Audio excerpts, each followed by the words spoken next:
Good morning, everybody. It is just after 9 o'clock here on a Monday morning. Yes, hope you had a good weekend. Just waking up with us here on Live Impact News on WCNC Plus.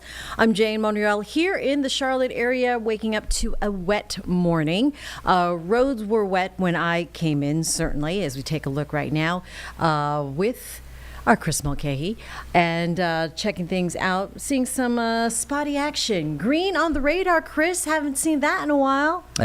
So put in that perspective, for the first 25 days of October, we had 7/100ths of an inch of rain. Ooh. Yesterday, we had 7/100ths of an inch of rain, so that brings us to 0.14 or 14/100ths. Today, we're going to double, triple, quadruple, quintuple, septuple that, so it's going to be well over an inch of rain likely through today, tonight, heading into tomorrow. And right now, as you look through our Monroe camera, James, we can jet over to Weather 2 for our sourcages. I know you're used to the Weather 1 world, but you can see all that widespread rain. So this really does put it in perspective what we are dealing with, and that rain's just going to continue to be on and off. Here's what's happening actively right now around the Monroe area. It is widespread rain, but it's barely trickling down right through there. And what you need to know is, straight up, it's going to rain. That's the range that we're in. It already has rained. It will continue to rain. There will be some breaks here and there, and it will be even heavy at times, but especially today and tonight into tomorrow morning looks to be the sweet spot, and then we'll have another widespread swath heading into your Wednesday night and ending by your Thursday morning. So right now, if you look closely to the left, that is our active viewing area, 22 counties that we cover here at WCNC. It is 51 degrees right now, 40 around Boone. Guess what the temperature was at 5 a.m.? 51 degrees. Temperatures have not moved too much, so do not really expect our temperatures to change too much. So many times this time of year, we start off the morning, you got to plan for the afternoon. What you're wearing right now is going to be just fine, but hopefully you're wearing either rain boots, rain jacket, or have the umbrella. Definitely a long sleeves and pants type of day, and it's just going to be kind of a miserable day, but we also need this rain. We desperately need this rain because we are getting deeper and deeper into drought territory. So just kind of keep that in mind. So let's get right to it. So for our future cast, you have rain that's really filled in the gaps in the short term. So let me rewind here. So you have rain that is completely taken over. That's actively right now. By the conclusion of the morning into the early afternoon, so lunchtime, we are going to have some breaks, but not too much. So I think at that point, it's either not raining or you have some mist and drizzle in between, or it's just going to be all light to moderate rain showers. That's going to keep this around for most of the day. This is the good soaking rain, the ones that you want, but with winds out of the northeast and moisture blasting in from the south, that is that perfect conveyor belt of constant rain throughout the day, and that's exactly what we're going to have for the entirety of your Monday heading into Tuesday. That's why we've been isolating today as an impact day compared to just a regular rain day. We do not have this for your Tuesday or your Wednesday, and the main reason why is because there's not nearly as much rain expected on those days compared to the time frame, again, this afternoon, tonight, heading into tomorrow morning. So that's why I especially have these bars isolated from about 4 o'clock till 5 a.m. tomorrow. I think tomorrow morning is going to be a rougher commute than we otherwise will be having, say, for this morning's commute so far, which still wasn't great. Becca was still dealing with a lot of incidents overall. Now, as far as how much rain we're going to see across this entirety, and this is not just today and tonight, this is also for your Tuesday night, Wednesday, and Wednesday night. I think it's mainly about 1 to 2 inches across the Charlotte area from around Concord and Salisbury down through Rock Hill and Fort Mill and so on and so on. But the further northwest you go, around the foothills in the mountains, about 2 to 3 inches of rain. So the kind of hindrance that we have here is this is cutting into kind of the last countdown of fall. The pumpkin picking, the corn mazes is going to be super muddy now. And then also those looking at the last minute fall foliage, well, this rain and the winds are going to take a lot of the leaves off the trees. And that's one thing that especially a weather app and then sometimes even our forecasts overlook, that we're so focused on temperatures and rain chances that we kind of overlook like, how windy is it going to be? Well, we are anticipating gusts from 25 to even 35 miles per hour throughout the course of the afternoon heading into the evening. So the problem with this is it's going to take more leaves off the trees, which is going to be a less dazzling fall foliage display, but it's bigger than that because wet leaves on the ground are actually one of the biggest hazards that we can have. So Let's take 45 miles per hour. We're not just raising your weather IQ, we're also raising your traffic IQ as well. So what happens here in this scenario is whenever you have, say, a 40 mile per hour forward and seed, say that it's a dry road, you don't have to worry about it. Well, the stopping time at that point is actually 80 feet.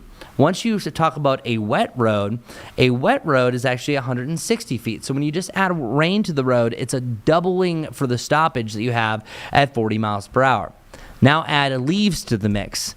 Not 160, 250 feet. Moving at 40 miles per hour. So some of those back roads, say some of those school zones, you have to keep an ample distance. I would slow it down even below 40, even if that's the speed limit, if it's a leaf-covered road. We have a lot outside. I just did a little mobile short for us, threw it on my Instagram page, that sometimes when you have these conditions, especially, I don't know if you guys saw it right outside of our station, you can lose traction as much as if it's snow on the ground. Yeah, I noticed already coming into our front gate. I was thinking, oh wow, a lot of leaves here. A lot of leaves here. And you're like, oh, slippery already. That looks nice. But oh, no. Nice. Contraire, mon frere, not so nice. Yeah, 250 foot stopping distance is substantial, especially where we're used to 80 feet. So I just want people to know in mind, and not saying for you to test this out, but if you were to slam your brakes on the conditions that we have on a lot of these back roads, boy, you're going to be fishtailing. So you can lose control as well. So that's kind of an outside danger that I want people to know about. Also, it's been super dry recently.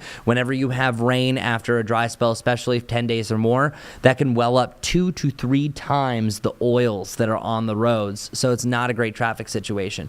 At one point back, I had about 20 active incidents on the map. I think it's going to be even worse tomorrow. But once we get more rain that's really compiling on itself. So just kind of keep that in mind. Okay, so we talked about the rain totals. I also want to go into tomorrow to really show the difference as far as the rain goes before I go hour by hour. Tomorrow's forecast is almost not moving. You have 49 degrees moving to 50 degrees, and we pretty much stay there. Most of the rain, I think, is going to be in the morning, but I'm not really calling for much sunshine overall. It's just going to be dreary for the most part and not the best looking day. So let's go through the rain chances one more time, how it looks on our Futurecast. So on and off breaks, as I mentioned, bringing this up to tomorrow. Here's 4 a.m. This is what I wanted to mention. I think we're going to have some even heavier downpours, especially tonight heading into tomorrow. That's going to impact our morning commute. So that brings us up to this time tomorrow, and then you have some break in the action. So beyond that, it's going to be on and off, light rain, pretty much what we had if you were up around 5 a.m. But notice what it looks like through the course of tomorrow heading into Wednesday. It doesn't really fill in the gaps until around Wednesday morning, and it's truly the further west that you go. And here, I'll rewind a little bit. The next batch of widespread rain arrives during your Wednesday evening heading into the morning time. So that is going to drag our temperatures down just a little bit for your Tuesday before they come back up. But this is still well below the seasonal norm.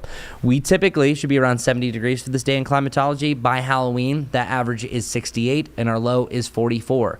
Our lows are actually above average. Meanwhile, our highs are well below where we should be. We'll be back into the lower 60s, but still below where we typically are for a typical Halloween.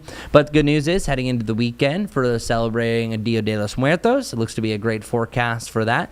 So a great time for those magnolia petals. And then you can, or marigold petals, I'm so sorry. I don't know why I think it was magnolia. Marigold petals. And then you have increasing clouds heading into your Sunday, but overall, you have the lower to the mid 60s. So a great entryway into November.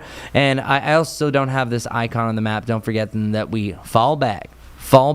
And that means it's going to be a big difference as far as our time is concerned. But there's another thing that I'm concerned about. And truly, Ben Thompson, when he came in, said, why it's so quiet today. The reason why is because I was really looking at the magnitude of this storm, if we can bring this full. This is Hurricane Melissa. Hurricane Melissa is a Category 5. This is only the 45th Category 5 that we've ever had in history. Jamaica's never had a landfall in Category 5 since we've had that record keeping since dating back to 1924. Well, coming back after the break, we're going to talk about all the ins and outs of Hurricane Melissa, what's going to make this so catastrophic and so historic. We'll see you soon after the break.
Welcome back to Live Impact News here on WCNC Plus. Jane Monreal at 9:15, and right now, just before the break, you heard Chris Mulcahy talk about Jamaica dealing with a Category 5 hurricane. This is courtesy of Sea Jamaica. Live pictures right now at Kingston Harbor.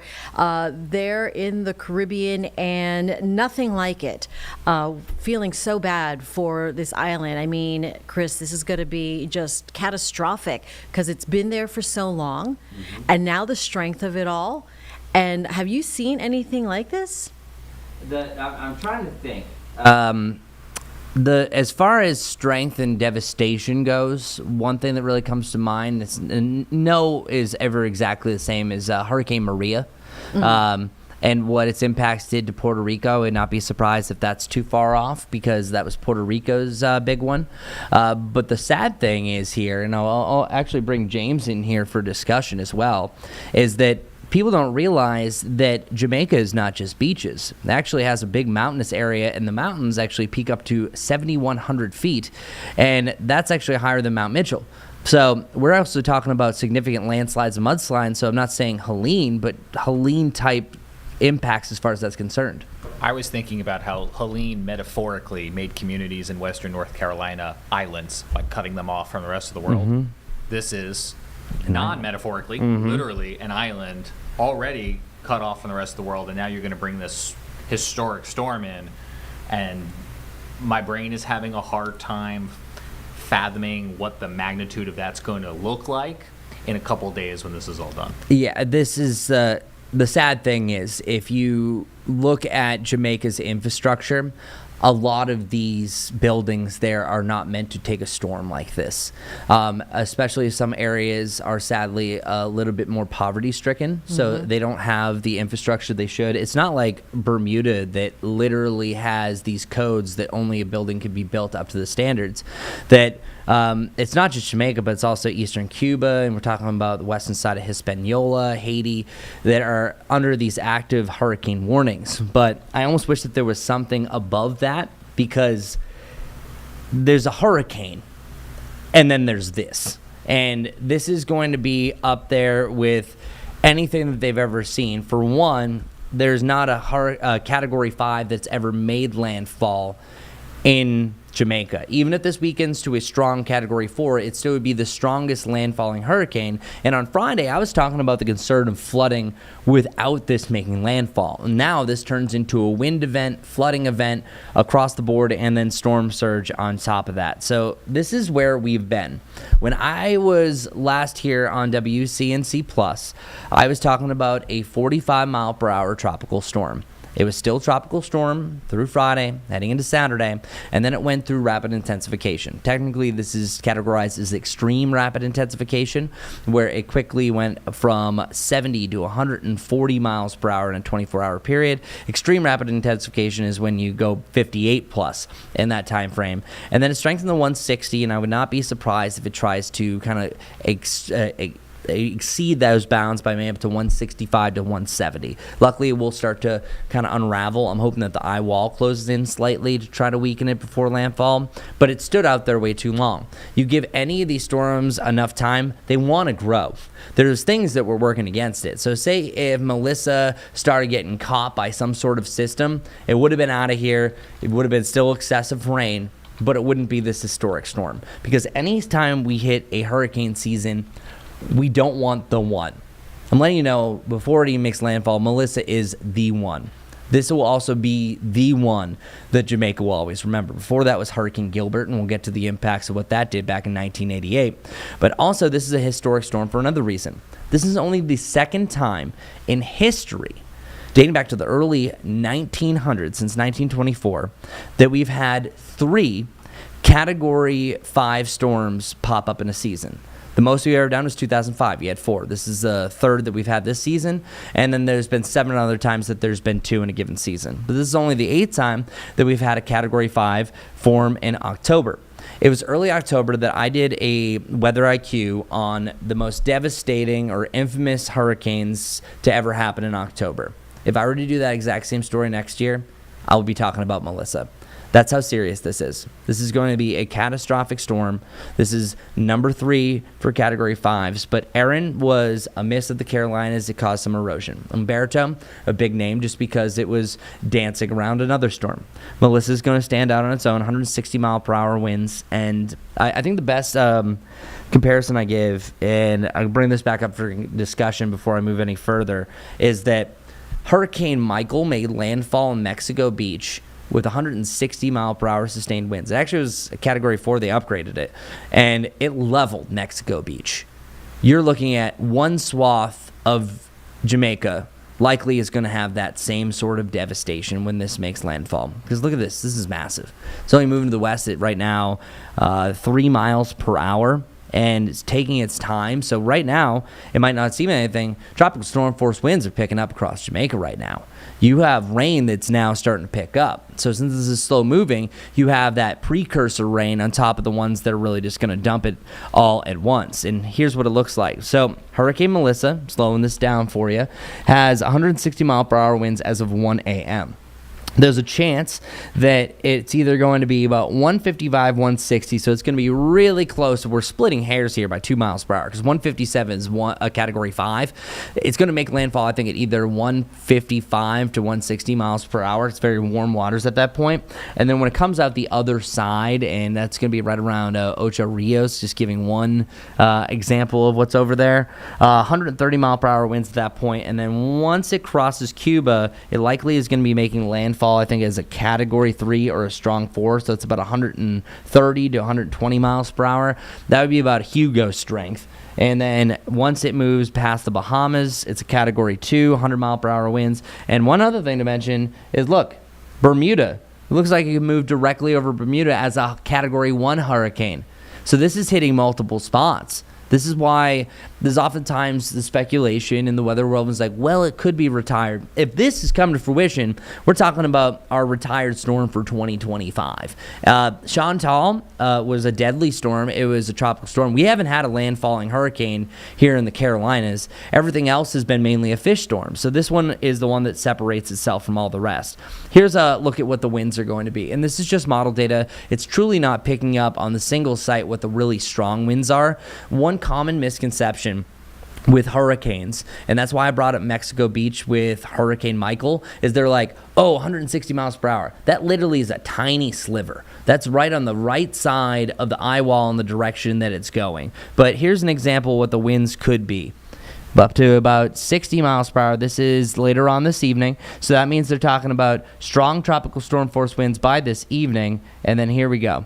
86 miles per hour, and this is right around Bull Savannah, and it's really, I think, the western side. It's right around what's called St. Elizabeth Parish that looks to be in line. I can't name the specific towns where it's going to be, but that's where I think the strongest winds are going to be in general. But then watch, this is 11 p.m., and now let's bring us into about 3 a.m. That's 121 mile per hour sustained winds, close to 100 miles per hour over in the St. Elizabeth Parish area, and that's well inland as well. So that's strong eye wall activity, and I think likely the eye wall is going to fall, and that's what it's showing right there.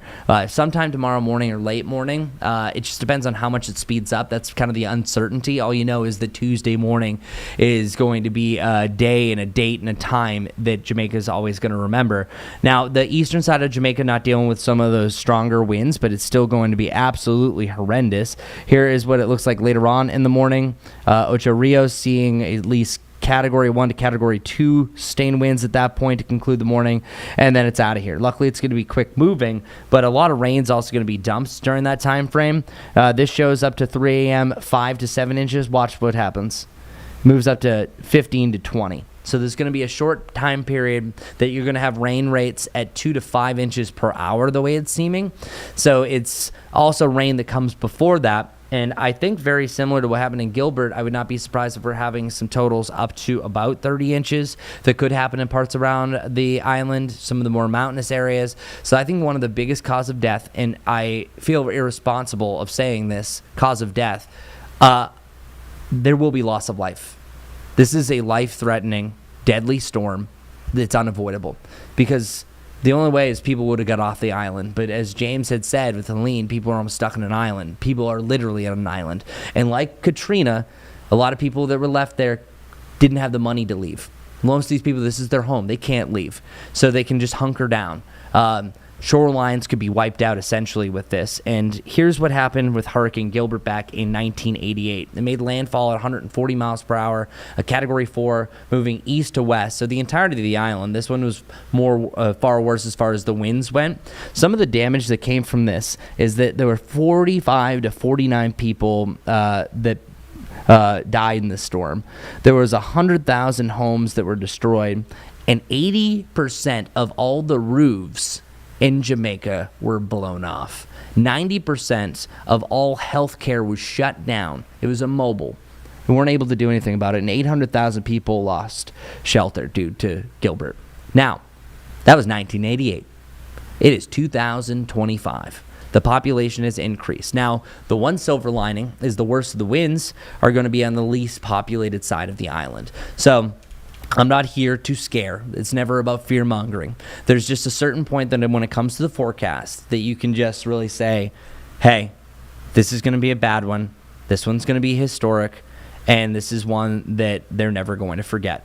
Hurricane hunters have already gone through that, measuring wind gusts over 180 miles per hour. That's a wind gust. So Hurricane Melissa hasn't even done its impacts yet. But there's going to be parts of the island of Jamaica that aren't going to be the same and are likely going to go through the same recovery that Helene went through. So all we can do is really pray for the people of Jamaica, Cuba, anyone around the Dominican Republic and Haiti that are affected by this massive storm. I thought that we were going to go unscathed, but it looks like kind of at the buzzer beater at the end of hurricane season, Hurricane Melissa is going to join the ranks with names like Matthew and Hurricane Mitch. Yeah, I mean, having been to Jamaica a number of times, both Ocho Rios, Kingston, and Montego Bay, beautiful island, right? Even with the terrain that might help and break up at least a little bit coming out the other side, but still, like you said, they don't have the money. The infrastructure is poor, many places. It floods easily, and so yeah, I'm preparing to just emotionally feel that pain for our friends and, you know, people with vacation plans, of course.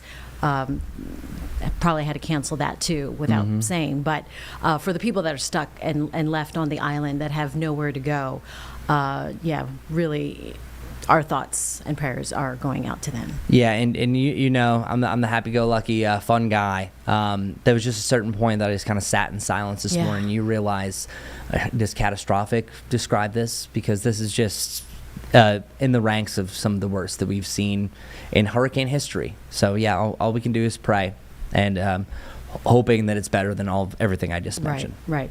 All right. Chris Mulcahy, thanks for that update. And we are going to take a break here on Live Impact News on WCNC Plus.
Time right now is 9:30. We've got the opening bell out of New York, NASDAQ and the New York Stock Exchange there as we check in on our economies and getting ready for the day and some trading as we are into day 27 of the federal government shutdown, as well as hearing last Friday that inflation is 3% in the country. All right, right now we want to take you out to what's happening live. This has been taking place now for the last hour or so. This is the Baltimore and Chicago Mayors Roundtable. They are holding a public safety roundtable right now, talking about what they can do to become an effective community against violence, and talking about intervention strategies in both major cities. Let's go ahead and listen in here on Live Impact News on WCNC Plus. Philadelphia, in D.C. with Mayor Bowser, this approach that we all have, right? It's not just that they're trying to tear us down. They're tearing down people like E.B. and Sheldon and Justin and all these folks who are working hard within the system who know what's happening, because who knows better what's happening or whether the approach to gun violence is working in a city? There are people that work in a hospital, in an ER every day, right? They know that work. And when you see the attacks on that kind of work from outside, from people who have no earthly idea, who've never had a gun in their face, who've never had to duck bullets, who've never had to, like I had to do last night, talk to a young mother whose baby got shot when they were driving in a car. You don't know the level of disrespect and dehumanization that does to those individuals. And we're seeing that. And we know why, right? We know that he and I look a certain way. And for a lot of people in this country, and their understanding is that we can't be part of a solution to a problem that we are. But it's our job and our responsibility to continue to push through and prove them wrong, not for us, but for all the people that live in our neighborhoods whose lives we're trying to save. Mr. Ray. You spoke eloquently about all the similarities. Look, Baltimore's been at it a little bit longer. And what motivates me, though, in this moment is that it's not just the results that we are experiencing in Chicago. Again, the safest summer in 60 years, the fewest amount of homicides. The hope is that as this work continues to drive our approach to community safety in Baltimore and Chicago, that others see it the way we are experiencing it, quite frankly. And I'm really interested in this next iteration of this community safety plan. Again, we're just a couple of years in to ours. I think, if you're just talking size and scale, obviously there are some elements and dynamics just in terms of population that's a little different, but the issues are pretty much the same. And what I got out of this conversation is that we're right. We're right. It doesn't mean that we're patting ourselves on the back because, as Mayor Scott indicated, I'm the first mayor in the city of Chicago to live in one of the most disinvested communities in the entire city of Chicago. I've had bullets come through my home, and I was a former public school teacher, so I know those conversations that Mayor Scott is talking about. I've had those conversations for a very long time in our city where just young people and families just felt hopeless. And so now it's a matter of how do we build scale so that we can make more investments towards what works. And, I'm in my budget season. I understand Mayor Scott is approaching his budget season. And I think the last point is maybe the difference that we're all experiencing is, unfortunately, we do not have a president who recognizes the value of CBI and community-based organizations. Took over $800 million out of the budget that would have addressed many of the areas that we are approaching. He cut the ATF budget by 30%. In my time as mayor, we've taken over 20,000 illegal weapons off the streets of Chicago, where my local police department is working with ATF to do just that. And so what we're demonstrating is that there's an approach towards community safety that doesn't involve armed, masked men sticking long guns in the faces of poor people and sending Black Hawk helicopters in the middle of the night to terrorize communities. And so the big difference is really not even amongst us. It's unfortunately the lack of support that we're getting from the federal government. What do you like from what, and this will be my last question, what do you like that you've heard here today? What are you going to take from Baltimore back to Chicago, and what are you going to use in Chicago that you think works here? Yeah, Steve and Sheldon and EB. Well, what I really appreciate is, quite frankly, just the love and the care, the honesty, in terms of, the comprehensive approach, community driven, receiving the feedback from the community to develop a plan that the community ultimately will be responsible for implementing. We're just there as government to support the work. I think one thing that I will take back, though, is, having more conversations in Chicago about more work that we have to do in the schools. Now, we've approached this work within our schools around mental and behavioral health care services, restorative justice practices. But one of the things that I believe Chicago just has to do a better job at, particularly at a time, quite frankly, where, and I'm not sure if this is what's being, being impacted in Baltimore schools, but once upon a time when I was a public school teacher, special education population anywhere from 20 to 25%. Now we're looking at as high as 35% with special education students. And so that's going to require not just credible, consistent, reliable voices. That's going to require some work at the state level and the federal level as well to provide the support within our schools to begin to address the challenges that are not just, simply academic, right? But there are challenges that come with the lack of investment and how that spills over into the community. So that's something that I was really, really interested in.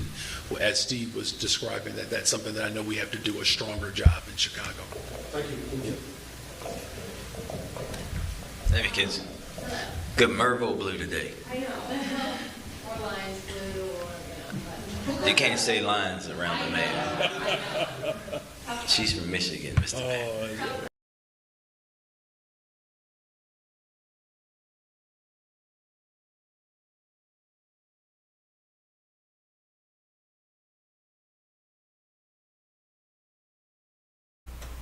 All right, hang with us here, folks. It looks like that feed just froze for a little bit as the Chicago and Baltimore mayors are meeting again. It looks like we are back in business. Here we go. Models around the country and how Chicago organizing has been a strong example for the country. The disconnect, though, was you did not have a mayor or the fifth floor who understood the responsibility that we have as government to support the work.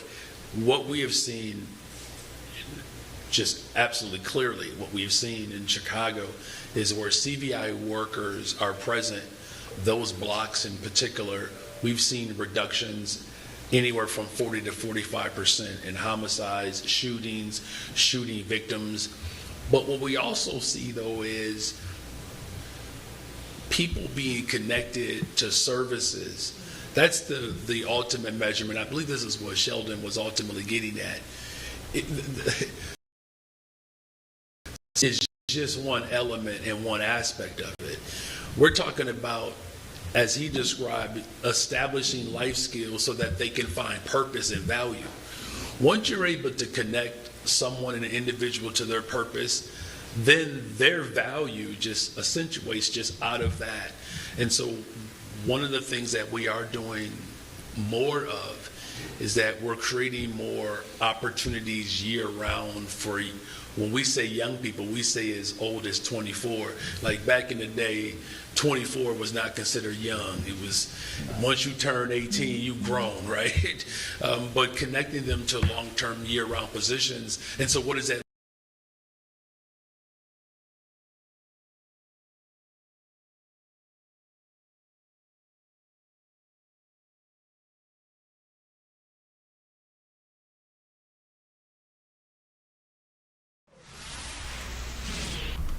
All right, it appears that a feed out of Baltimore seems to be chugging live, a conference and a bit of a hearing, not a hearing, but a powwow, if you will, with the mayors of Chicago and Baltimore talking about how they as a community can deal with violence in their area and talk about strategies, seek solutions on intervening with violence in their big cities. All right, right now we're going to switch gears just for a moment and check in Florida because it appears that Governor Ron DeSantis is talking. He is in Sarasota holding a press conference. Let's go ahead and listen to what he's saying right now on Live Impact News on WCNC Plus. In honor of Charlie Kirk, so people will be able to win a Kirk Prize for winning speech and debate. And part of the reason we wanted to do that is because the whole mission of Turning Point was really, there wasn't, say not a lot of people were willing to go at the time. I think part of it is you're going into the belly of the beast and you're going to bring conservative ideas to these liberal campuses. Good luck with that, right? A lot of people are just but that was really important. And I think what happened over the years, and it's obviously grown a lot, was, some of these students get up there and they do their talking points, and you'd have somebody like Charlie batting them down. And none of these people had maybe had any pushback to any of this stuff before. And now all of a sudden they're doing it. Now I know some people you could tell them 2 + 2 = 4, and if they don't believe it, they're just not going to. I get that. But I think it causes people to actually have to think. And I know that Charlie was he was beating the bushes in Florida for a long time before he became really well known, developed a big following in this state, particularly with a lot of contributors in different parts of the state, even lived in this community here in Sarasota for a time. So we were proud to be able to do that in memory, but it's not just a prize in and of itself, which is good. You win the championship, you get a good pat on the back. We wanted it to be even more meaningful to that. So when we have the championships on April 5th, 2026 in New College,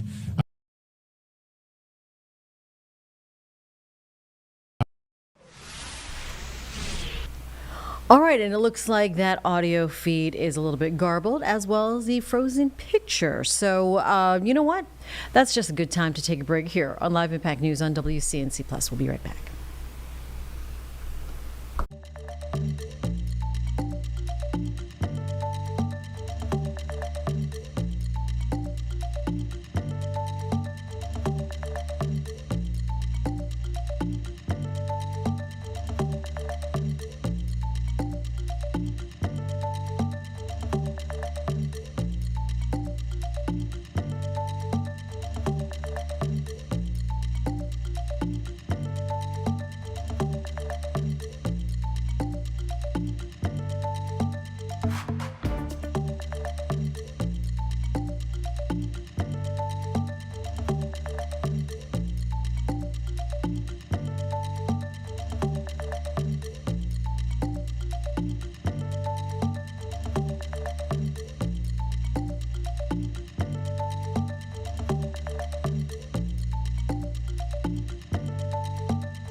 At 9:45, you're watching Live Impact News on WCNC Plus. I'm Jane Monreal. Hope your Monday is off to a good start.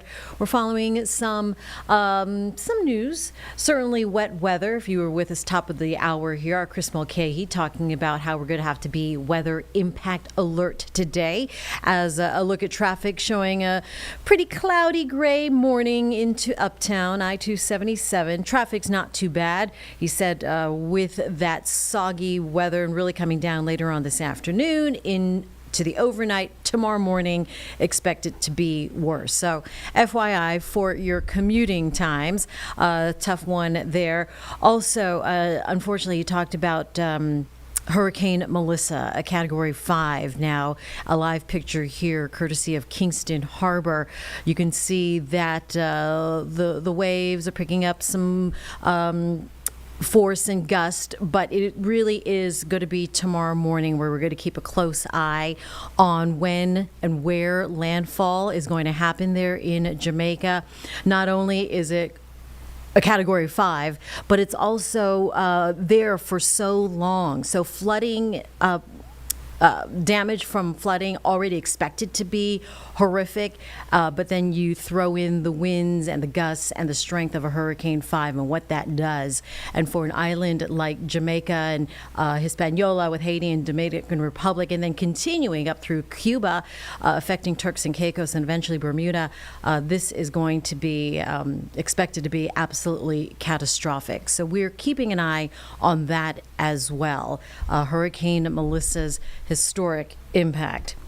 We are also following and looking at closely because violent crime is certainly a topic, and public safety is certainly a topic here as of late in the last couple of months in the Charlotte metro. The mayors of Chicago and Baltimore having a roundtable discussion this morning, sort of a meeting of the minds, doing some brainstorming on finding solutions, some strategies on what they can do for the community and try to combat some of the violence in their big cities. So we've been listening in here. The feed has been kind of touch and go at times. So we actually have this on record. We're going to play this now for you here, starting right at the beginning because this is still happening, but we want to give you a clean feed. So let's go ahead and play this for you here on WCNC Plus.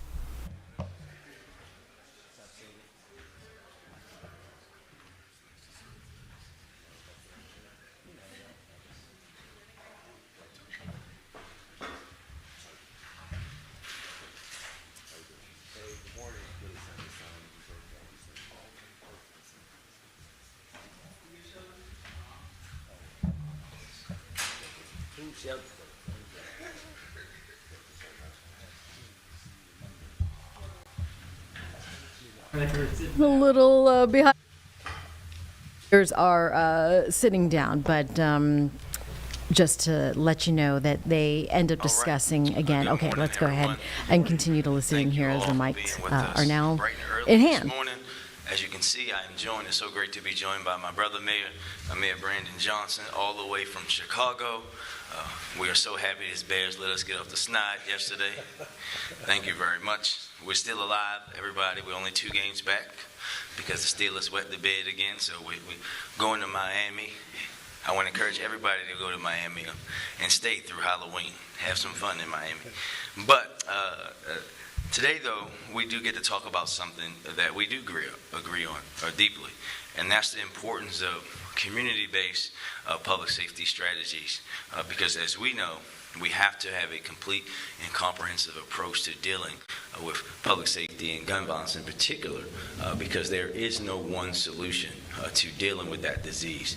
And as someone who grew up in Baltimore in the 80s, 90s, and then what they call the aughts, the 2000s, during the height of zero tolerance policing and stop and frisk, we know that those strategies didn't make the city safer. If you just look at the numbers, and the numbers, as I always say, don't lie, we were arresting close to 100,000 people a year in a city that had 600,000. But we were still seeing high levels of violence. If you think about 2004, for example, where we had 278 homicides, we arrested 91,000 people. versus last year, where we had 201 homicides, 201 too many, but we arrested 15,000 people. Because it's never been about how many, but about who. And I think that's the importance, who and for what. And that's what we have to be focused on. As you know, I ran for mayor on the idea that we needed a long-term comprehensive plan to dealing with gun violence in Baltimore. It is law, a law that I passed as the city council president, and we released Baltimore's first ever comprehensive violence prevention plan in late 2021. We created the Office of Neighborhood Safety and Engagement, and we leaned on the expertise of those in the community who do this work each and every day. Folks like the people at this table, who you hear from shortly, play important roles in our community violence intervention ecosystem. They are leading partners in our comprehensive violence prevention plan. Our peace team partners are on the front line mediating conflicts. Our ROCO partners who offer life coaching and mentorship and everything else to those who want to change their lives. Our hospital-based partners who offer resources and support to those who seek medical care after being shot, and so many others. The women and men of our police department who are focused on those who are using illegal handguns, carrying illegal handguns, committing those acts of violence, involved in group violence each and every day, to make sure that we're holding them accountable, to our residents who partake in this strategy each and every day in so many different ways. And we are seeing so many great results, and we're not celebrating those results, as I always say. We are just recognizing that we were in another place where a few years ago, many of you, the conversation that we had every single day was about when the city was going to, one, start to achieve that goal that we set of reducing homicides by 15%, and two, when we were going to not have 300 homicides in a year. We have seen violence in Baltimore decrease by 40%. And homicides are down an additional 30% this year, and we are on pace, obviously, for a record year. But we're doing that at the same time. When we have this comprehensive strategy, where we increase Recreation Parks budget by 40%, we've delivered the largest budget towards Baltimore City Schools, and we're seeing that when you invest in our young people as a resource, not a problem to fix, then you can see the city start to turn a corner. And we're doing that while making fewer but more quality arrests by our police department. We know how to make our community safer, and it's by leaning into those who know our city best. And with that, I will say thank you to everyone for being here. Thank you for your partnership, and I would pass it on to the other half of the Brandon mayor, Mayor Brandon Johnson from Chicago. Well, thank you, Mayor Scott. Thank you for your leadership, and good morning, everyone. It's really a really unique opportunity for me to be in Baltimore around this critical time that we're facing.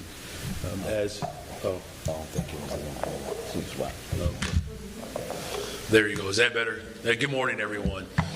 It's really a great opportunity for me to be with my colleague, Mayor Brandon Scott of Baltimore, particularly at this critical time in our nation's history, as I believe we're all coming together collectively to build safe and affordable communities.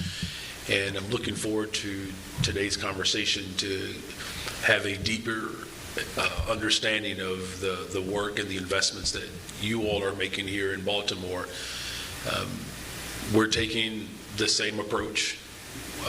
The full force of government has to participate in order to build safe and affordable communities. As Mayor Scott indicated, in the 90s in Chicago, year after year, we're looking at 800, 900, almost 1,000 homicides annually, and the police force was as large as it has ever been. And so we know that policing alone is not the full strategy to build safe communities. And with many of the investments that we've made, from youth employment, mental health, support services, investing in CVI, our community violence intervention workers, and then of course retooling our Detectives Bureau so that its approach was far more comprehensive and bringing closure to matters that of course have led to violence and despair. Just this past summer, we had the fewest amount of homicides since 1965, the safest summer in 60 years.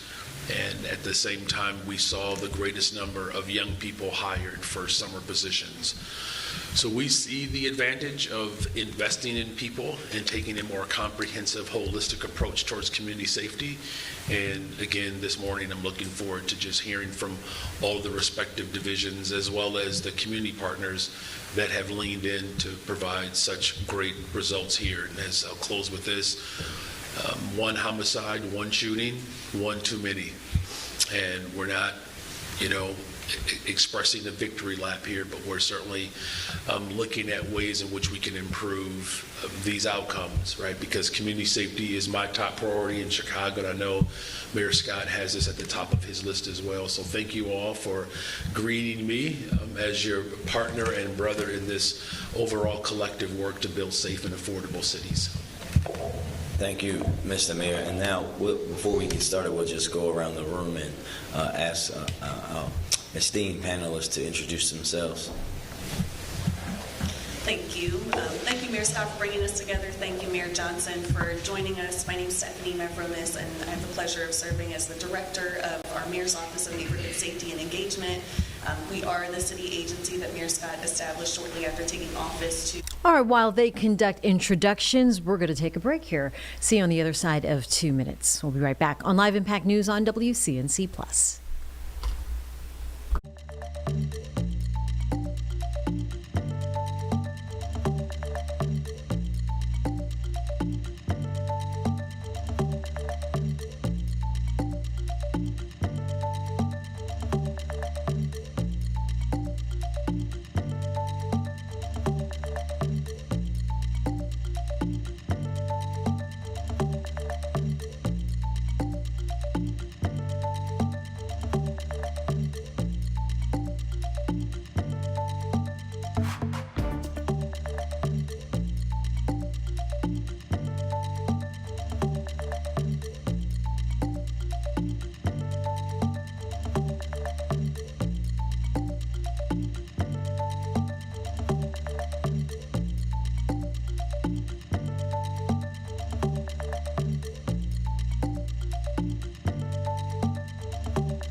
Good morning, everybody. It is 2 minutes until 10 o'clock here on Live Impact News on WCNC+. We are awaiting the start of a press conference that's been happening around 10 o'clock every day since the federal government shutdown started from the House GOP leadership. Usually starts with House Speaker Mike Johnson. So when we see that start, it's been happening around 10:03, 10:04. We will bring that to you live. There on the bottom right-hand side of the screen, though, you can see the countdown on how many days that the shutdown has been taking place. So as we enter day 27 now of the shutdown, Hallie Jackson from NBC News has the latest on these widespread impacts now taking shape.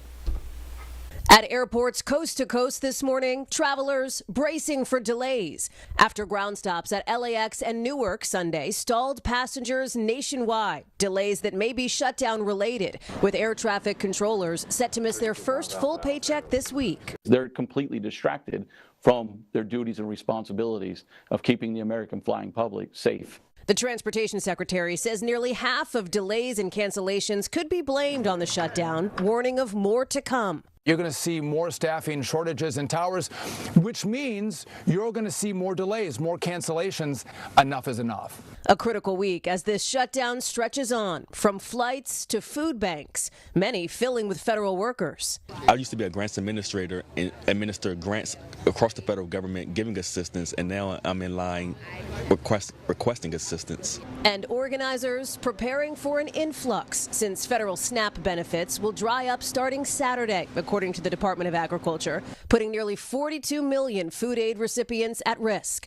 Millions of federal workers and troops either furloughed or working without pay. And new pressure this morning from the country's biggest union representing federal workers, pushing for a short-term agreement, which Democrats have so far resisted, to reopen the government. In a statement writing, both political parties have made their point, and still there is no clear end in sight. The Democrats are holding it up. Democrats see a possible pinch point Saturday when open enrollment begins on the Affordable Care Act marketplaces. They want Republicans to keep a health care tax credit from expiring.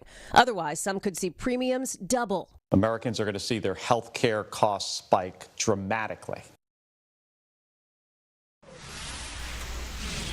And that was Hallie Jackson reporting. President Trump is in Asia for most of the week, landing in Japan this morning after making his first stop in Malaysia. On the table right now is also a meeting set for the president with China. China's president, hopefully by the end of this week, that should be around Thursday. Potentially a word of a break in the stalemate over a critical trade deal. NBC's Alice Barr in Washington with the latest for us.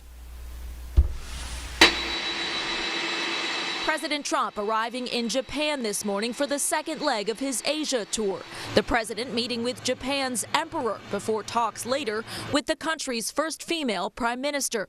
The trip set to culminate in a meeting Thursday in South Korea with Chinese President Xi Jinping amid an apparent breakthrough in high-stakes trade talks. I think we're going to have a successful transaction for both countries. Treasury Secretary Scott Bessent on NBC's Meet the Press announcing a framework for a trade deal to avoid President Trump's threatened 100% tariff increase on Chinese imports to the U.S. I believe we've reached a very substantial framework that will avoid that. Inking a deal would help to wind down the trade war between the world's two biggest economies, while at the same time tensions ratcheting up with one of America's closest allies. Canada has been ripping us off for a long time. One of the most difficult countries to deal with has been Canada. President Trump doubling down on slapping an additional 10% tariff on goods coming in from Canada because of an anti-tariff Government of Ontario TV ad featuring segments edited from a 1987 radio address by President Reagan. America's jobs and growth are at stake. The ad ran during the World Series over the weekend, but Ontario's premier says it will stop today. No meeting over the weekend when Canada's Prime Minister and President Trump were both in Malaysia for a trade summit, leaving a mixed picture on trade as American businesses and consumers wait for the impact on prices at home. In Washington, Alice Barr, NBC News.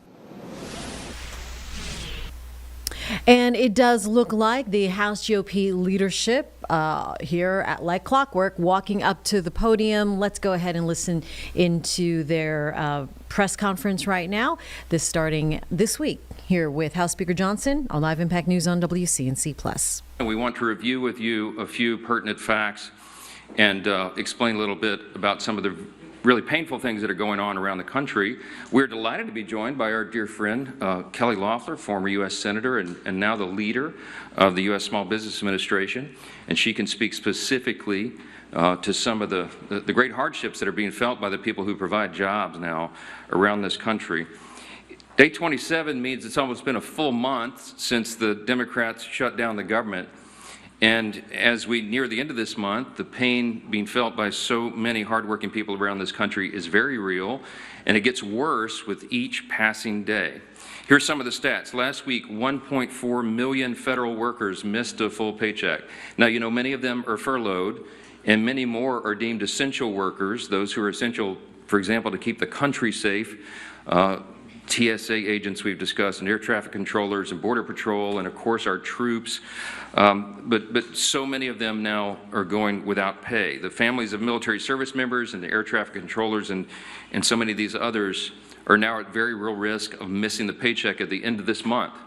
The Trump administration has done everything possible to bend over backwards to try to find sources of funding within the federal government to be able to cover the bases, but it is getting more and more challenging with each day. Now, every Republican in Congress wants to stop this madness desperately, and we have voted many times, over a dozen times, collectively 13 times, to reopen the government, to keep it open and reopen it once the Democrats closed it. But here's the very simple and important fact that no one should forget. We have no ability. Republicans do not have the ability to do this on our own. It's a simple math problem. We need Democrats to help. You need 60 votes in the Senate. We only have 53 Republicans. The Democrats are the ones voting repeatedly to shut down the government. But they're not opening it back up. They spent most of their time trying to distract the American people from the very simple truth. So I brought you a little visual aid here to just remind everybody what the simple facts are. 4 simple facts here. The Democrats are required to open the government. They keep saying Republicans are in charge of government. We aren't, not in the Senate. 60 votes control the Senate, not a bare majority. And so point number 1, Democrat votes are required to open the government. Point number 2, they refuse to do it. They have now voted 12 times to keep the government closed. And they'll have another chance today or tomorrow, maybe multiple times this week, and we'll see what they do. Now, the third point is very important because they've been trying to confuse the American people. They've tried to say this is a fight about health care or this or that or any other thing, and it's very simple. They put this on paper. They made this their demand in writing in the record of the Senate, and it has not changed. These are just 4 subpoints there under fact number 3.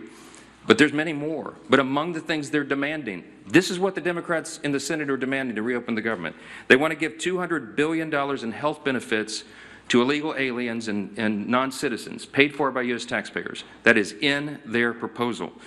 They want billions in wasteful programs to be returned to foreign countries. So we stopped these things. They want to turn it all back on. They're demanding that we do all that to get the government open for hardworking Americans again. They want to give $500 million to left-leaning news organizations, and they want to cut $50 billion from rural hospitals. We will not do those things, and they know that very well. Which leads us to point number 4. The Democrats have now openly admitted, and you all had to cover it last week, that they're using the pain of the American people as their leverage. That was the number 2 ranked Democrat in the House. The Democrat, the minority whip, who said that, acknowledged it in an interview, that this is leverage.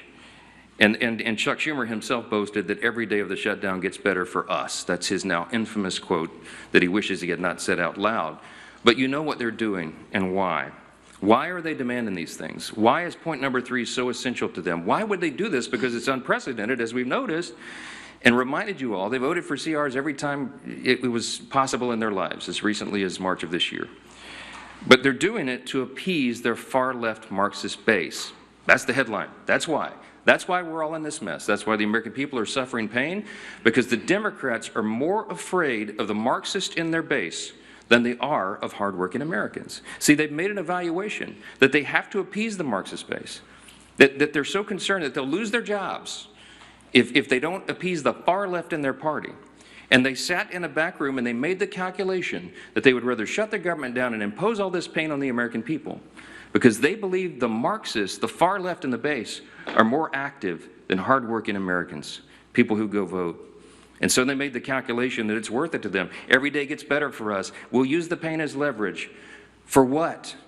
To prove to the far left base that they won't give in, that they'll fight Trump and fight the Republicans. What are they fighting? It's a clean CR. It's the same level of funding that they have voted for as recently as earlier this year. They are Biden-level policies and spending.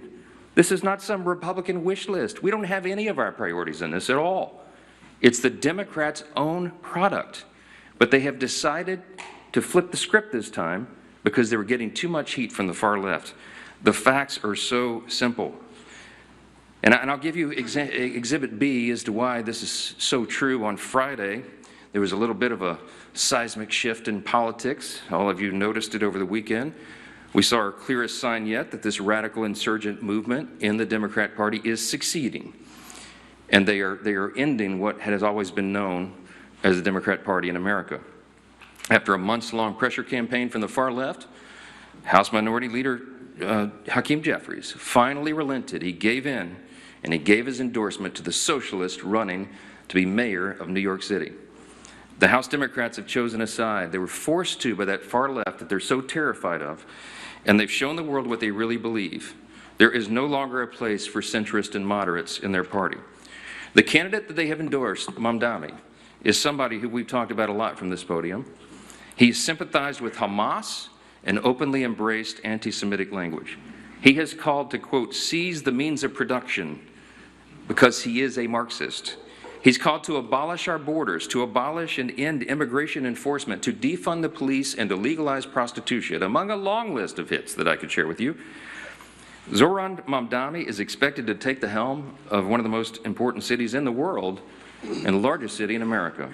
And he now has the full blessing of the Democrat leader in the House of Representatives. It is shocking. And that leader and all the other Democrats are going to co-own the consequences of what they do to America's largest city.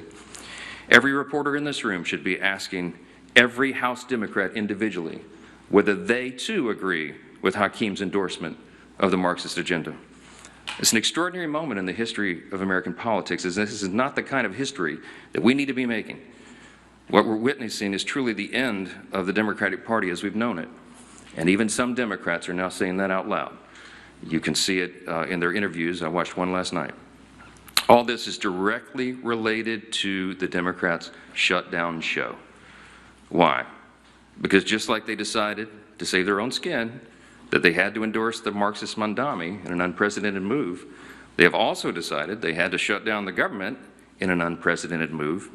No matter the pain it inflicts upon hardworking American people, they were simply more afraid of the Marxists in their party than they are of voters. For the sake of our country, we pray that their calculation is wrong. We believe it is dead wrong. And as much as they try to obscure it, as much as they try to distract you, as much as they try to say that it's about any other issue under the sun, all those issues were always scheduled to be decided. Health care, the expiring Obamacare subsidies, the NDAA, the appropriations, all these other things, it was always on the calendar for Republicans and Democrats to hash it out in October, November, and December. This is not a surprise to Republicans. It's not a surprise to Democrats, and they all know it. That is the only thing they could grasp onto to try to give some sort of argument, to try to give cover for the fact that they're running from the far left base of their party. Facts are facts. And the ball is fully in the court of the Senate Democrats now. Who are they going to respond to? The American people, I think hardworking American families need to be a little more vocal. I think they need to call some of these Senate offices and tell them to stop the games. They need to know they should fear the American people worse than the Marxists who are trying to take over their party. And my friends, that is exactly what is going on right here. Now, I want to zoom in because we have a special guest and just focus on a group of men and women who are seeing the impact of this shutdown in their bottom line every single day, and that is America's small business owners. See, small businesses are the largest employers in our country, but unlike Washington Democrats, they don't have the luxury to wait out this shutdown. For many of them, federal contracts have been frozen, SBA loans and support have dried up, and business has dropped off due to uncertainty in the markets. A survey of small business owners across the country found that for the 1 in 5 small business owners who rely on government contracts, this shutdown is forcing them to pull back on their investments. And what are those investments? It's new hires, new jobs, it's supplies and services. They have to pull back on those things so that they can make payroll work, so they can keep their employees employed. One business in Raleigh, North Carolina that relies on federal environmental approval said this, quote, "The backlog that is generated by the shutdown will last long beyond today." Another business in Georgia, Ms. Loeffler's home state, specializes in home repairs, added, quote, "When livelihoods are affected in such a manner, home repairs and projects get delayed if not canceled. Our government shutdown is a threat to us all." For American businesses that rely on loans from the SBA, each day means crucial dollars lost, and that affects every American at the end of the day.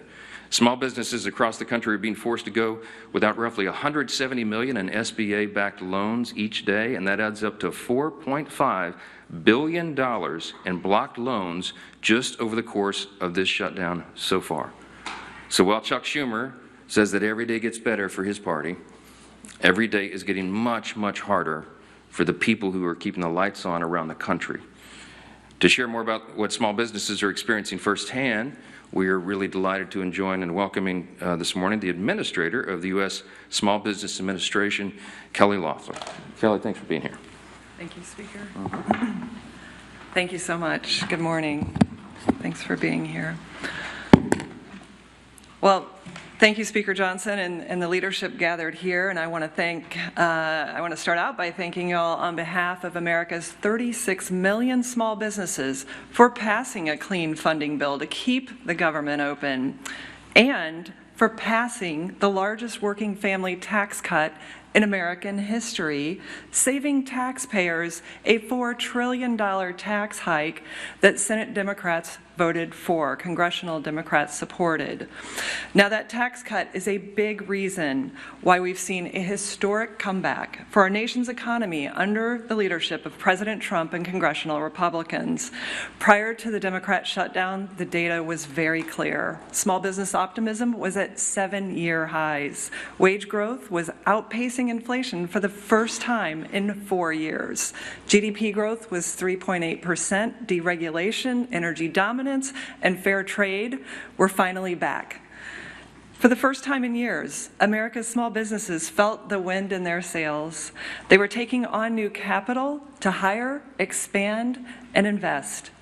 Now, that confidence manifested itself at the SBA through a historic demand for capital exceeding $100 billion for the first time in the agency's 72-year history under President Trump's leadership.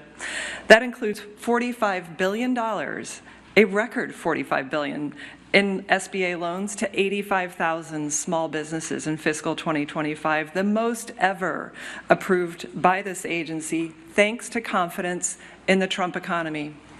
But today, 27 days later, as the Speaker said, Senate Democrats have intentionally put that momentum at risk. The SBA's loan guarantee programs have been halted, and Main Street's capital has been choked off because Senate Democrats are playing politics with lives and livelihoods. They're demanding $1.5 trillion in taxpayer money to fund health care for illegal aliens and other liberal causes. Their spin is fact-free. They want to subsidize their broken, fraudulent, and unaffordable health care system, where premiums have increased by 80% since 2014, and those are the enormous costs that are borne on the shoulders of small businesses. But the pain... You are watching live this morning's GOP presser on the shutdown. We'll get back to Kelly Loeffler's comments after a short break here on Live Impact News on WCNC+.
Here on Live Impact News on WCNC Plus, time right now is 10:20. I'm Jane Monreal. We are covering live right now Kelly Loeffler, the administrator for the Small Business Administrator, making comments on businesses being impacted because they're not eligible to receive federal funding. We'll continue to listen in on Live Impact News on WCNC Plus. Stop putting illegal aliens and the Marxist socialist demands of your radical base over small businesses back home.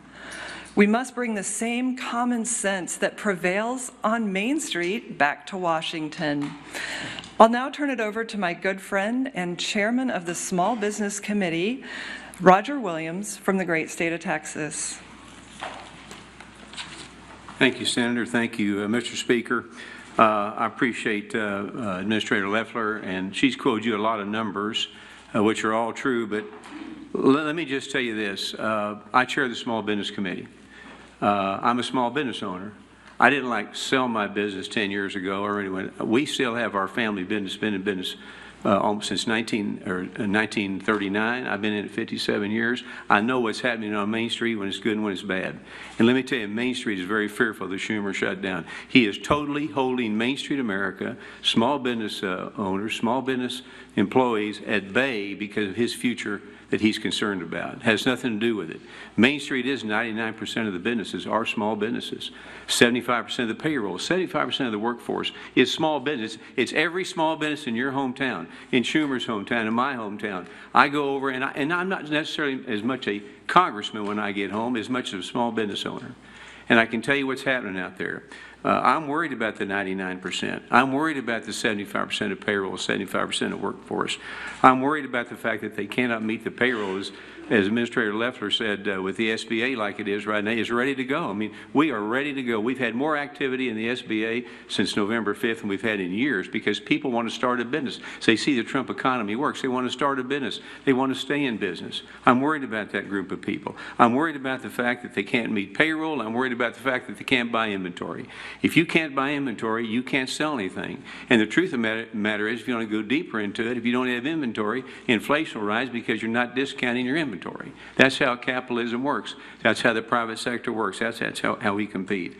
So the other thing we did before the shutdown, Administrator, thanks to you, is the fact that we raised the loan limits from $5 to $10 million on manufacturing. Ready to go, ready to expand, ready to grow your business. And I would tell you, if we're lucky enough to have some more rate cuts, this economy, the Trump economy, along with small business, is going to lead the way and explode. But we can't do it with Chuck Schumer hanging an anchor around everybody's neck because he's personally concerned about his political future. So as a small business owner, I'm just saying to all of you, the greatest asset America has is its people, its Americans, and it's Main Street America. Risk and reward built this country. Right now, there's no risk and reward. We're just playing defense. That will not work. This shutdown must end immediately to save small business, to save consumers, to save Main Street America. I'm honored to chair the committee. I'm honored to work with Senator Loeffler. We can get this done. Everybody's ready. It relies on one man, Chuck Schumer. Take a look at the small businesses in your district or in New York, Senator Schumer. Tell them that you don't care about them. Tell them you don't care if they meet their payroll. Tell them you don't care if they hire workers, and see how that goes. America is the greatest country in the world with the greatest workforce in the world. I'm proud to have a small part in supporting them and getting our country back on track. May God bless all of them. May God bless America. Thank you.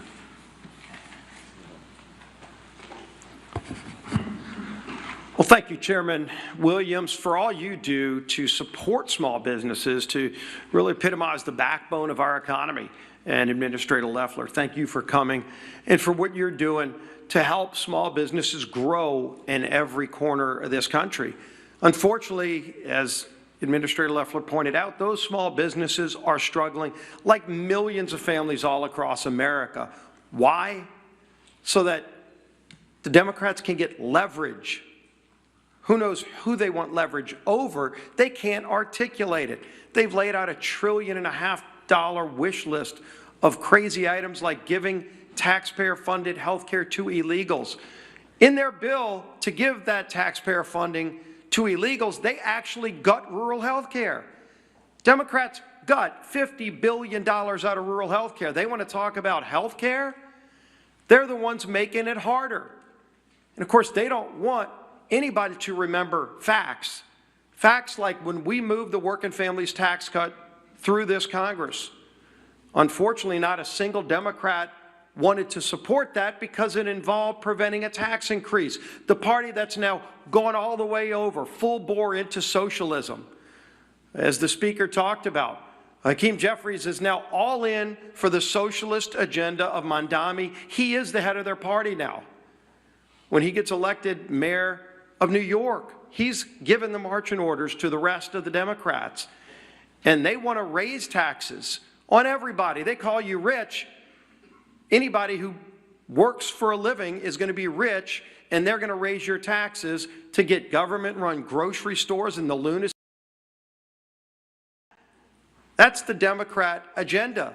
It's not about improving health care, because, again, in their own alternative bill, they want to gut rural health care. You know what else they work to do? In the working families tax cut, we had a provision that would have lowered premiums by 11%. According it was scored to lower premiums on families. It's called CSR.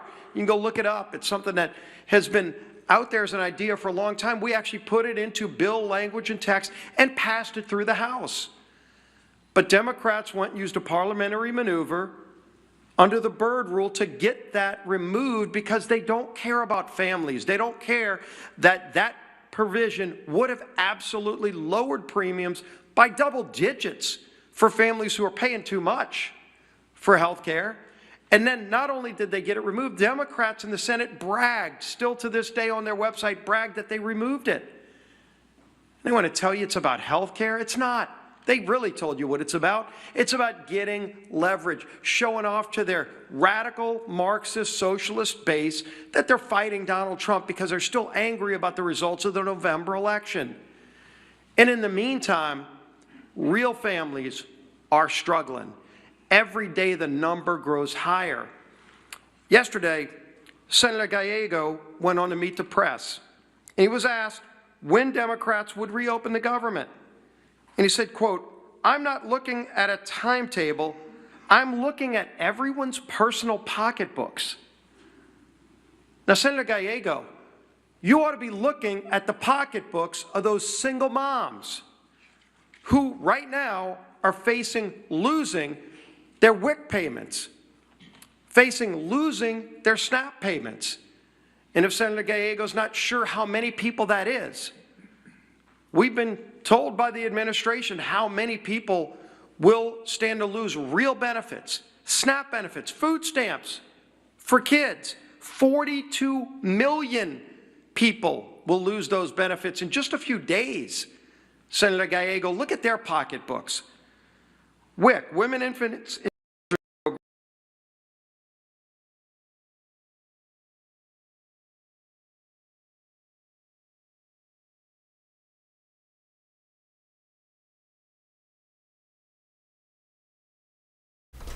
Well, it appears that that feed is frozen. So you know what we're going to do is continue this after a break here on Live Impact News on WCNC Plus.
Back here now at 10:30 on Live Impact News on WCNC Plus. We are watching live right now the GOP leadership press conference talking about the shutdown, day 27. Majority Leader Scott Scalise just wrapping up his speech. Let's go ahead and continue to listen in on Live Impact News. Democrats shut down, and the consequences are getting more severe every single day.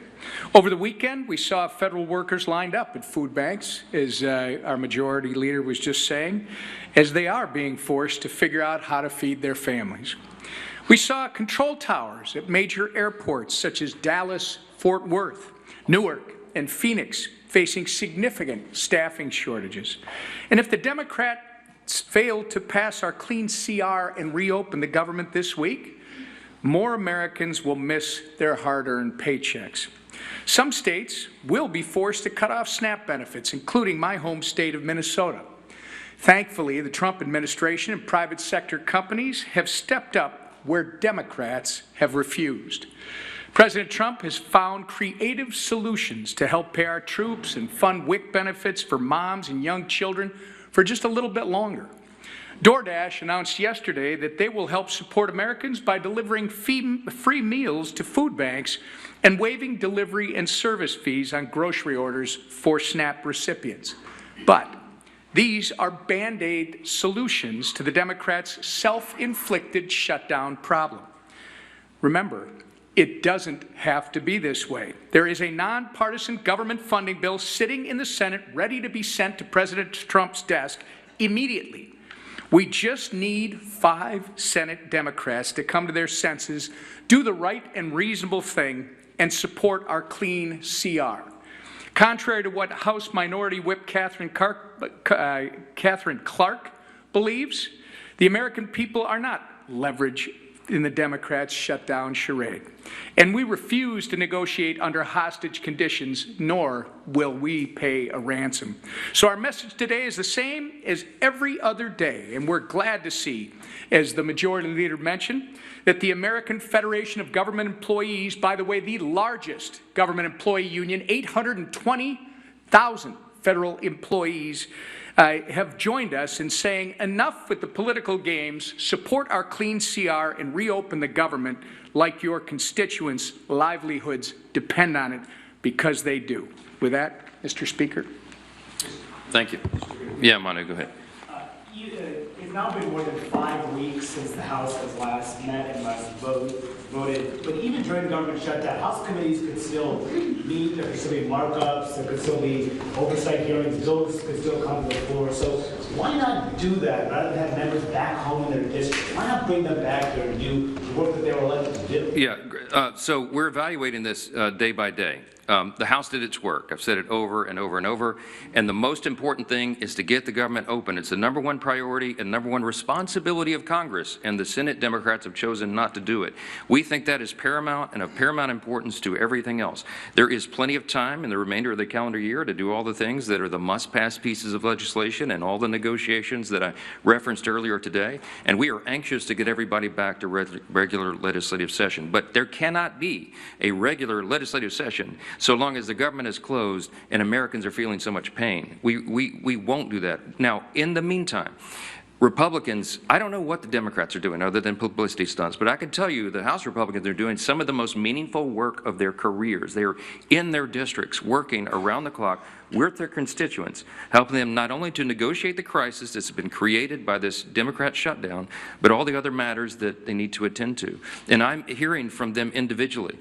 They are having some of the most meaningful interactions at a time of great crisis with their constituents that they've ever had, and that's really, really important. So I don't want to pull them away from that work right now when their insight and their counsel and their assistance and those of their staff, who, by the way, aren't getting paid soon, that is most essentially needed right now back home. So we have work to do here. We'll get back on the floor as soon as we can, and in the meantime, as soon as the Democrats allow us, and in the meantime, the committees, the chairs of all the committees, and the active members of those committees are still churning the work out. They're not doing a markup right now in a formal meeting, for example, but they are still doing very meaningful work. Oversight the oversight responsibility of the House continues to work. You might have noticed the Oversight Committee dumped its third batch of files from the Epstein matter just a number of days ago. 43,000 pages of documents are out there, including Epstein's own personal flight logs, his financial ledgers, his daily calendar and diaries. All those things are out now in the public. And so all these essential functions of the House of Representatives continue in earnest. No, Hakeem Jeffries has said they're on vacation. Well, he might have sent the Democrats on vacation. But House Republicans are doing very important, very essential work around the clock. Yes, go ahead, Melanie. SNAP benefits are going to run out this week. Yes. The USDA said they're not going to tap into a contingency fund in order to ensure those benefits get paid. Do you think the administration should tap into those funds or find other sources in order to ensure that millions of Americans do get paid? Well, look, I can tell you the administration has worked, as you all know, very creatively and very hard to limit the pain on the Americans because of the Democrats' shutdown. And the SNAP benefits is a unique situation. I got a summary of the whole legal analysis, and it certainly looks legitimate to me. The contingency funds are not legally available to cover the benefits right now. The reason is because it's a finite source of funds. It was appropriated by Congress, and if they transfer funds from these other sources, it pulls it away immediately from school meals and infant formula. So it's a trade-off. There has to be a pre-existing appropriation for the contingency fund to be used, and Democrats blocked that appropriation when they rejected the clean continuing resolution. So the way to make this stop immediately is we just need a handful. We need 5 more Democrats in the Senate to do the right thing, wake up and say, I'm going to say no to the Marxist far-left pressure, and I'm going to do what's right by the people, the 42 million Americans in this country who rely upon this essential nutrition assistance. Am I going to starve my constituents, or am I going to appease the Marxists? That is their actual calculation, whether they say all of that out loud or not. Everybody in this room knows exactly what's going on. And it's so infuriating to us. The best way for SNAP benefits to be paid on time is for the Democrats to end their shutdown, and that can happen right now if they would show some spine. Yes? Thank you, Mr. Speaker. The military is that yet again have a paycheck problem at the end of this week, which others, of course, too. In the past, the president found the money to pay the military, including money, he says, from a donor, $130 million. Do you or any of your staff know who that donor was? And also, do you believe that the military will miss that paycheck, or is it your understanding that that money will be found again? So the question is about military pay. We did get the president, as you know, tapped in research and development unobligated funds and paid the military in the middle of October. Their next check is due the end of this week, and we're not 100% sure. Now, I do know the administration and everybody is bending over backwards to try to figure that out, but I don't know the final analysis yet. With regard to who gave the $130 million very generous donation to help pay troops, by the way, that's just a small fraction of what is needed to pay the troops, as you know, but a very generous donation. I have not asked the president for the identity of that person because they want to remain anonymous, and I respect that. I've heard rumors, but I'm not 100% certain because, again, I haven't asked to verify that myself. Yes. Mr. Speaker, this AFGE, Leader Scalise and Whip Emmer both mentioned this new statement from the president of the American Federation of Government Employees. They represent 800,000 federal employees. They're obviously calling for a clean start of tasks, which is what you guys passed. Do you see this statement from AFGE as a turning point in this shutdown? Do you see this as something that could move Senator Schumer? Well, certainly, I hope so. It's a union, you know, and they represent such a large amount. There's 1.4 million federal employees. They represent 800,000 of them, and they said, to your point, in quote, pass the CR and open the government. It couldn't be more clear, and because they understand the reality of this. These are federal employees. Many of them watch carefully what happens here in the halls of Congress. They know that this whole thing by the Democrats, the entire shutdown, is a charade, because they know, and anybody who pays attention knows, we always were going to arm wrestle over the remaining issues on the table this year. And they're tired of the distraction, and it's hurting their families, and people are suffering real hardships. They really are going to the food pantries out now to feed their families. It's shameful. We're the greatest nation in the history of the world. We've got to be able to operate And we can't allow a rise of Marxist and far-left activists in one party to shut down the entire operation of the federal government. And that is exactly what they are allowing them to do. The Democrats have got to come to their senses. You can endorse communists all you want, but at least keep the government operating for us. That's our plea. It's pretty simple. Yes, sir. Second round. Is there any work being done on a Republican solution to the healthcare cliff? I mean, there's been talk in the past about HSAs, about, a short-term plan. Any work being done? You said it could be done at the end of the year, but surely there must be some preliminary work. Yeah, I've been carrying this visual aid around waiting for this question for a while, okay? So when I say that the Republicans have been working on a fix for health care, we've been doing this for years. And many of you who've been on this beat for a while know this is two publications. When I was chair of the Republican Study Committee, the largest caucus of Republicans in Congress, we published volumes of ideas on health care. This was our volume 1, a framework for personalized affordable care. We had an entire body of the smartest minds in Congress, the smartest Republican minds who worked around the clock. The Doctors Caucus, they talked to stakeholders from around the country and in all the areas related to health care, and they came up with a formula on how to reduce the cost of health care dramatically, how to make Obamacare affordable and workable in some way for the American people, to increase the access to care and the quality of care. And these ideas have been on paper for a long time. There's volumes of this stuff, volumes of it. What we're doing right now, what we have been doing, what we were already doing, because we knew we were coming up to the end of the year, and we know that health care is a major burden for the American people. We've been working on it since day one of this Congress. We worked on it in the years prior. And we've already demonstrated, this is not talking points for us. When we say the Republican Party is the only party that has any chance at fixing health care for the American people, we've demonstrated it. We put it into the One Big Beautiful Bill, the Working Families Tax Cut. As you know, we strengthened the Medicaid program. We started there because it was the lowest hanging fruit. Why? Because the fraud is so glaring. And we eliminated the fraud. We got ineligible recipients off of Medicaid. We preserved it for the people who rely upon it and need it the most. Young pregnant women, the elderly, disabled, for example. We got able-bodied young men without dependents off the program. And what we did was we strengthened it. Don't take our word for it. The CBO, who normally is not on my team, okay? They're the ones that came out and said, yeah, it's going to save $185 billion. And they got 2.3 million ineligible recipients off of it already. That's an important first start. And so the next thing is to fix all the other components of health care.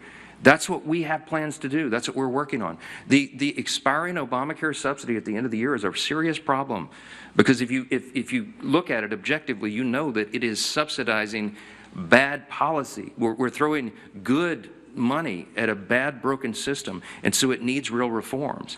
The reason it was never appropriate or never possible to be resolved on a simple CR, stopgap funding measure, is because it's very complicated to fix. But Republicans have a long list of ideas. Leader Scalise has been working with the chairman of our 3 committees of jurisdiction, putting all of that, formulating all that, grabbing the best ideas that we've had for years to put it on paper and make it work. But we know we're going to have to arm wrestle with Democrats over that. Why? Because many of them are avowed to get us to a single-payer system. They do love socialism, my friends. They love Mamdani. He wants government to take over everything. They're on board with that program. They think the government can do a better job by taking over health care. We believe in the private sector and the free market and individual providers, their acumen. And we say that if you take the government off their backs and allow for real competition again in health care, you will improve its quality and you will bring down its cost. All of these are important components of that, and we have a lot of work to do, but it is not a simple thing, and I am not going to go in a back room with Chuck Schumer, like he keeps demanding, with 4 people and make this decision. I will not do it. It's not appropriate. It's not right. It's too complicated for that. We need all the members to have buy-in. We need to have these healthy debates and discussions, but we can't do it while they're shutting the government down to appease the Marxists. That's it. That should be your headline. I want to thank Chairman Williams and Administrator Loeffler for being here and highlighting the trials of small businesses, and we'll see you here again tomorrow. God bless.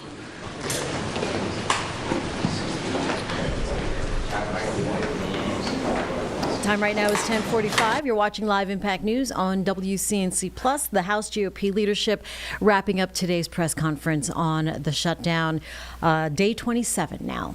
We'll be right back on Live Impact News on WCNC Plus.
Time right now is 10:47 here on Live Impact News on WCNC Plus. So if you've been living under a rock here in the Charlotte Metro, Charlotte FC is making a historic time out of their time being in the MLS. They're making the playoffs, and they're hosting it here at home at Bank of America Stadium. We have no other than club ambassador, play-by-play announcer, Eric Krakauer, here in the Live Impact studio. What a great surprise to have you here this early morning. Eric, how's it going? It's going well. A surprise. I thought this was scheduled. We're scheduled you throughout the day. We get the bonus visit, Okay. here in the Live Impact studio. But this is where it's at, because we get to get a little bit more conversational. We get to hang out. How long you've been preparing for the playoffs, and how does it differ from the rest of the season? Well, I guess it differs in that it's sort of win or go home, right? Win or Sure. bust. Not this first game because it's a best-of-3 series against New York City FC, but intensity essentially. And this is what Charlotte have been working towards all season long, getting into the top 4 in the Eastern Conference in order to host a playoff match. They played their very first playoff match in the round of 3 last year, but they were an away seed, so the other 2 games were played in Orlando. So a distinct advantage and a great opportunity for fans here in Charlotte to really witness a playoff game at home. Yeah, I spoke to Eric Sudol last week and, asked him, I'm going to ask you the same question. So if you've never been to a Charlotte FC game, what can people expect? Well, besides a good game, a party atmosphere, and that's really been one of the narratives since the club's inception in 2022, the inaugural season, is that we wanted to create a party atmosphere. We wanted to attract not only fans of the game, but casual fans, even transplants who moved to Charlotte who maybe support other teams when it comes to other sports, but wanted to support a Charlotte team. And they, fell in love with the Crown, not only because of the results that the team was delivering, but also the kind of atmosphere that was created with the Pozen, for example, which has become a tradition where at the beginning of the match, the fans turn their backs on the opposing team and jump around. It's just a great place to go with your family. Fabulous. The weather is not going to be the greatest as we're taking a live picture right now over Uptown. Don't say that. I mean, I've spoken is to that the like weather a wedding? gods. No, I've spoken to the weather gods, and apparently it's going to stop raining by like 4 or 5 o'clock. So that gives it enough time to dry everything and perfect weather for a match. I was thinking, because rain on your wedding day means it's a good marriage. So, hey, how about a little bit of wet weather? That's what they say. That's the superstition. So maybe some rain on the first game of a home playoff advantage, that might be a good thing. Who knows? Yes, and look, we're playing a team that put an end to an historic winning run this season. Charlotte had won 9 straight games, which equaled an all-time record in Major League Soccer. It started against New York City FC here at home, and then it ended at Yankee Stadium, where we will be playing Game 2 in this best-of-3 series. So there's a little bit of animosity between these two sides, which only adds to the spectacle. Drama. Yes. Fantastic energy. What do you make of New York? What do I make of New York? Team? Yeah. Well, FC. look, they're a tricky team. They're a tricky team in particular at home. They've only lost 4 games at Yankee Stadium all season long, so it's important that we start off this playoff series on the right foot and get a win in our stadium. We do have the best home record in MLS. They're not too far behind. So I think that what happens at home tomorrow really should dictate the rest of the series. But again, a reminder that we do have 2 games at home, a second game if necessary. Look what you guys brought me.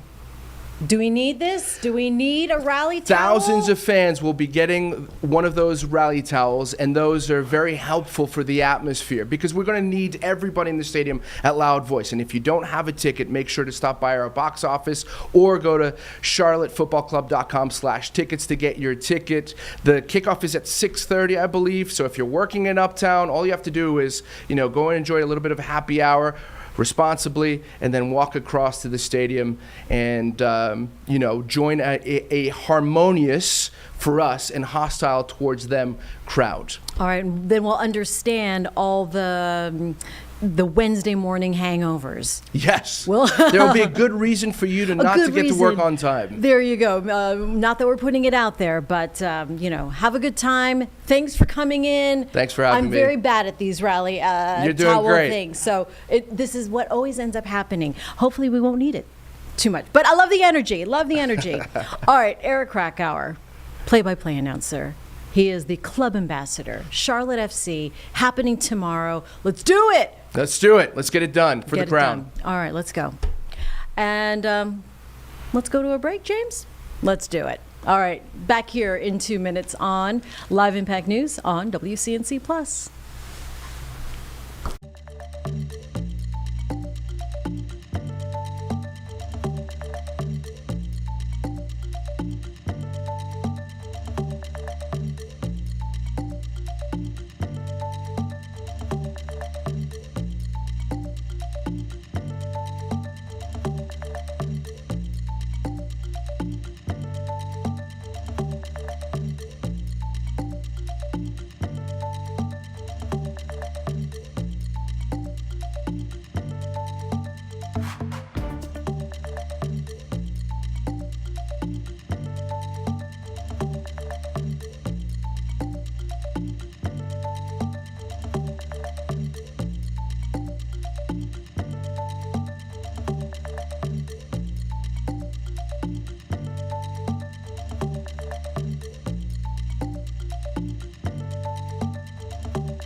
Back out here on Live Impact News on WCNC Plus. We do know President Trump is in Asia for most of the week, landing in Japan this morning. Aboard Air Force One, though, there's always usually a good handful, maybe more so, of reporters that accompany the president and the team there on some of their overseas trips. He took on what we call media gaggle, so just questions from reporters there on Air Force One. We're going to play most of this for you right now here in our last few minutes with you here on Live Impact News. I only come back to tell you that you were so well behaved. I couldn't believe it. You were so respectful and well behaved. I appreciate it, okay? He's a great guy, actually. He's a great leader. They helped us a lot. And it was really nice that he came. We were just refueling and he came and said hello. It was very, very nice. Great man, actually. Great gentleman, too. How did it go? Great. I mean, we talked about peace. We have peace in the Middle East. That's what we have. Great peace in the Middle East. He thinks it's enduring. He's never seen anything like it. And very happy that I got involved. And he helped, and we had a lot of help. We have 59 countries. We have a lot of countries that are signed on. It's just, this should be an enduring peace. What makes it different? That everybody agrees. A year ago, it would have been very tough. I think the big thing was when we took out the nuclear power of Iran, when we took out that nuclear capability, which would have happened over the next month to 2 months. That made a whole big difference in the Middle East. It made it possible to do the deal. Did you talk with them about how the new security arrangement between the U.S. and Qatar will Yeah, I work? talked to them about it. We actually covered a lot of territory. It's working very well. It's all smooth. The U.S. doesn't have to get much involved. They're able to take care of the very substantial nations. And, we have Saudi Arabia, UAE, Qatar. You have the three, and then you have many behind them, and even with them. When will the I mean, if you look, Turkey's involved. Indonesia's involved. Jordan. Egypt. I mean, it's an amazing group of, and many others beside that are a little further away or not as close to the situation. Everybody's on board. It's pretty amazing. When will they confidence that the ceasefire in Gaza will hold? I think it'll hold, yeah. Oh, it's Do they believe it will? Well, if it doesn't hold, I mean, if it does hold, that would be Hamas. Hamas will be not hard to take care of. It will be very quickly. But I hope it holds for Hamas too, because you know they gave us their word on something. They said they took out gang members. Well, I hope that's right.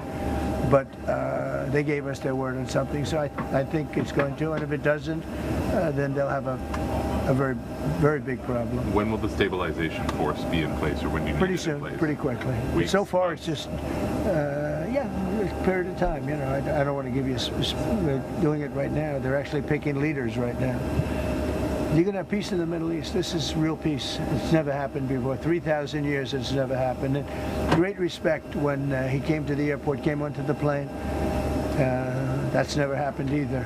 And he's a highly respected man. Okay, any other questions? They send peacekeeping troops into Gaza? Yeah, they'll do it at the time they need them. And by the way, Israel will go in there very easily. You know that, right? So right there you have a country. But you have the Arab countries or everybody, Muslim, Arab, Israeli, everybody's on board. It's been really an amazing thing. It's a great success. And it's going to be a long-lasting, hopefully everlasting. You were watching recorded comments from the president as he landed in Malaysia over the weekend, in Japan today. Charlotte Today is up next as we come up on 11 o'clock. Have a great morning.